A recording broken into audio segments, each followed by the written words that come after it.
नमस्कार साथियों, स्वागत है आपका अपने ही YouTube चैनल बीरू एकेडमी पर। डियर बीएड पात्रता विवाद को लेकर के जो क्लैरिफिकेशन याचिका थी, पूरी तरीके से जो उसका ऑर्डर है माननीय सुप्रीम कोर्ट की वेबसाइट पर अपलोड कर दिया गया है।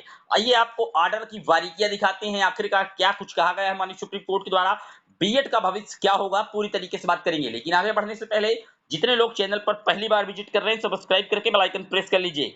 डियर, आपकी स्क्रीन पर आप देख सकते हैं, आज ही कोर्ट का ऑर्डर ये कल देर शाम को डिस्प्ले कर दिया गया था माननीय सुप्रीम कोर्ट में। दरअसल ये मामला आप जानते हैं, यहाँ पर लिखा हुआ है कि जो 11 अगस्त 2023 को आया था, उसको application for modifications clarifications on order dated, यानी कि इसमें क्या कुछ हो सकता था स्पष्टीकरण, इसके संदर्भ में पश्चिम बंगाल से याचिका दायर हुई थी और वहां पर देवेश शर्मा जी भी इस कहीं ना कहीं केस से अटैच हो गए थे। उसी के संदर्भ में पूरी तरीके से यह मामला निस्तारित कर दिया गया है। यहाँ पर आप देख सकते हैं, सभी जो स्पेशल लीव पिटीशंस हैं पूरी लगाई गई हैं। Devesh Sharma, union of other, सब कुछ जितने रिस्पोंडेंट हैं, सारी बातें यहाँ पर बता दी गई हैं।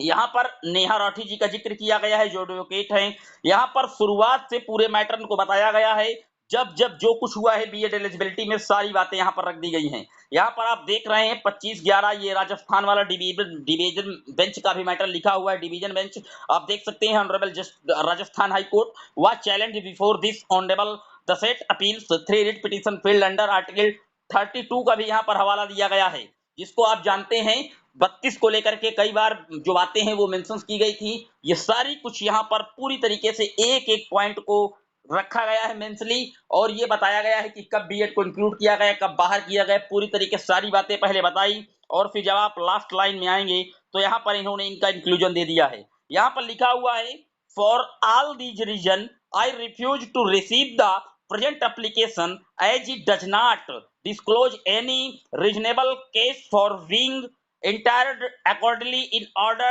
be logged under the provisional of order XY rules XB rules 5 of the supreme court rule 2013। यहाँ पर आप देख सकते हैं, जैसे ही हमने इसका हिंदी वर्जन किया, आप स्क्रीन पर गूगल लेंस के माध्यम से, तो यहाँ पर देख सकते हैं, यहाँ पर पूरी तरीके से बीएड को कोई राहत नहीं दी गई। यहाँ पर लिखा हुआ है, इन सभी कारणों से वर्तमान आवेदन प्राप्त करने से मैं इनकार करता हूं।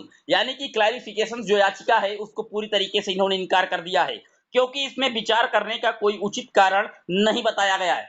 बताया था मैंने आपको कि क्लैरिफिकेशन रिट हो या रिव्यू पिटीशन रिट हो, ये तभी एक्सेप्ट होती है जब उसमें कोई नई बात बताई गई हो, जो पक्ष माननीय सर्वोच्च न्यायालय के समक्ष न रखा गया हो। मैंने पहले ही बताया था और उसी का इन्होंने उत्तर दे दिया है।